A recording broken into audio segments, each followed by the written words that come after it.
জামাইবাবু এখানে কি করছে তো দেখো তোমরা।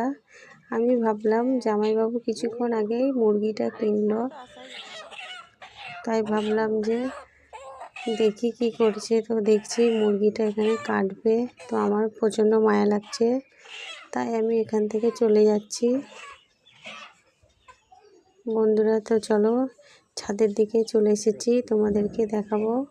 এই যে দেখতে পাচ্ছ একটা ছোট্ট গাছে কত লেবু ধরেছে দেখো। গাছটা কিন্তু বেশি দিন হয়নি লাগানো, অনেক লেবু ধরে রয়েছে, কাগজি লেবু।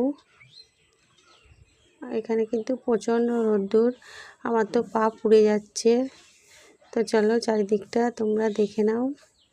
চারিদিকে কত গাছ রয়েছে দেখো, আম গাছ রয়েছে, তারপরে এখানে রয়েছে বেগুন গাছ। তো গাছগুলোতে প্রচুর বেগুন হয় কিন্তু। আর এই যে এখানে দেখো পুচকিগুলো খেলছে। তো চলো সবাইকে টাটা বাই।